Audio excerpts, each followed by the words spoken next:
Hi everyone.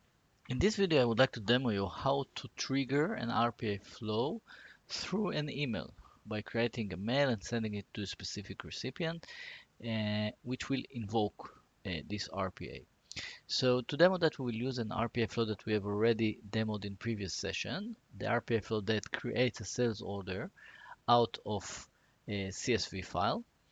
And we won't go over the whole flow because we demoed it in previous session. Just want to show you a few things that are relevant to this video. And the first thing is to go through the input parameters of this RPA flow. And let's see a few of the important input parameters which are relevant to triggering through email. So the first one would be the sender. This RPA flow gets an input parameter called the sender.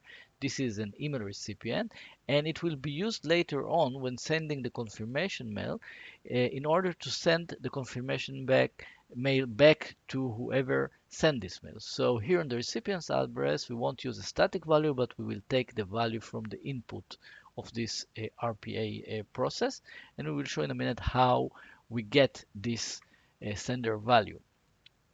Some other inputs that we have here and we will be using as an input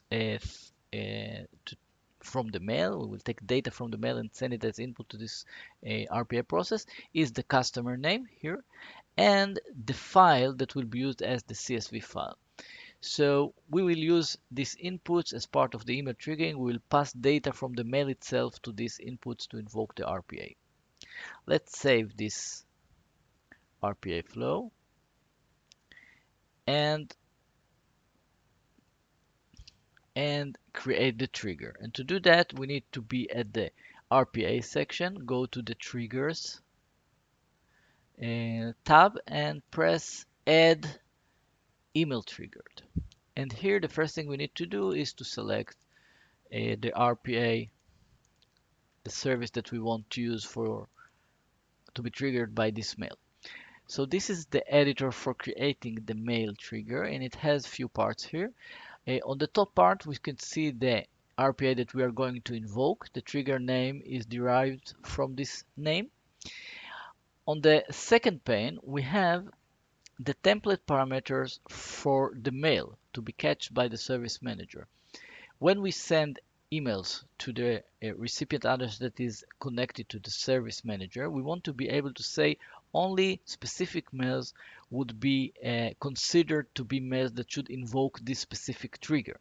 So how would we identify these mails? Here is where we defined how we identify mails that should invoke this RPA flow. So first thing, we can limit the mails that will invoke this RPA flow sender by the sender address. We can say that we only want to analyze mail coming from specific recipients, or we can also say that we want to limit it for emails coming from a whole domain, like saying we want to analyze all the emails that are coming from our own internal users. So all of them will have suffix of oraplayer.com. We can put here an asterisk, which means that we'll take any mail recipient that is a part of oraplayer.com. We can of course put here multiple values by adding this sign, and we can add additional recipients that will also be part of this filtering. Another field that we need that we can set is the subject. What would be the template of the subject that will be analyzed by the mail? So here I will put this string, which means that I will analyze and connect to this RPA flow any mail that has in its subject the string demo create sales order for, and here I want to put the customer name that I want to create this sales order for. So I will put here a syntax of a parameter. This is the syntax. I put here dollar sign, curly brackets, and then some name for the parameter. This means that any subject that will have demo create sales order for and then a string which represents the customer name will be taken as an email that should trigger this RPA flow. I can do the same here for the body template. Put here any string and include inside it input parameters that I will be able to use later. And I can also say that I want to use the attachment, any attachment that is sent for this email. In our case, we will use the attachment to take from it the CSV file. So this part defines the template parameters for the mail and how to analyze it.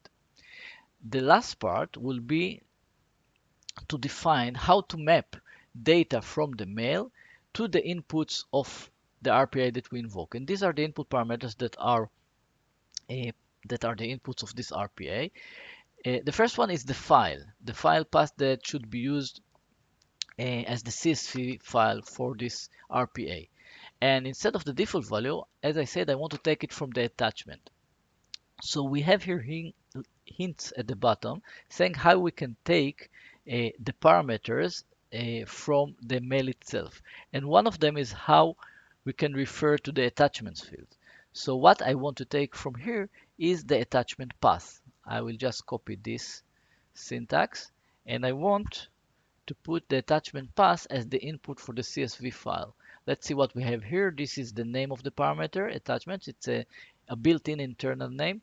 0 means that if there are few attachments, I will only take the first one. And path is the path of the file that is uploaded by the mail. I won't touch the credentials, but here for the customer name, I want to take it from the parameter that I've integrated in the subject field. So I'll just copy the name of the parameter and I want to take it from the subject and send it as the input for this RPA. And the last thing here, the sender, I don't want it to be a static value. I want it to be the user who sent this mail. So again, we have here an auto-generated parameter called $from, which will include the value of the sender. So that's it. Here is how we set the email trigger. We set the templates and we mapped all the data from the mail to the inputs of the RPA. Now all I need to do is just save it and it will be added. It will be added to our triggers table. Here it is. This is our trigger. And again, it is in status enabled. We showed that in a previous video. If I want to disable this trigger temporarily, for example, I can just select it and say I want to disable it. This means that this trigger will not invoke the RPA even if we will send mail to it. So this is one way to control it. But by default, of course, once I created it, it is created with enabled status. Now let's see how it works. So now to invoke this flow, all I need to do is to send the mail. So let me go here to our mailbox and I will create a new mail. I will send it to special recipient which is connected to our service manager. This is part of the service manager configuration. We are connecting it to a mail system with specific recipient that represents the service manager. In our case, this will be demo@oraplayer.com. And here in the subject, I will put the template that I've set in the email trigger. You see here, demo create sales order for, and here I will put the name of my customer. And the last thing I need to do is, of course, to put as an attachment, to add as an attachment, the CSV file that I want to process. This is the sales order line CSV. This is the file that I'm attaching. And that's it. My mail is ready, and all I need to do is just to send it and wait for my RPA to be invoked and send me back a confirmation mail. So let's wait for that.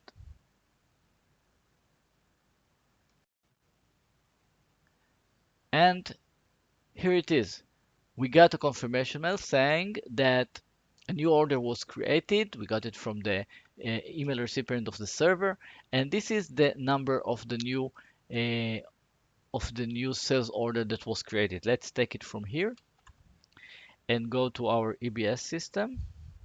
Here it is, and let's try to query for this sales order and see if it's already there. Here it is. This is the seller order that was just created by the email trigger. And if I go to the lines, we can see here the lines from the CSV file. So we completed our task. We just triggered the RPA through an email, got a confirmation mail back. Thank you.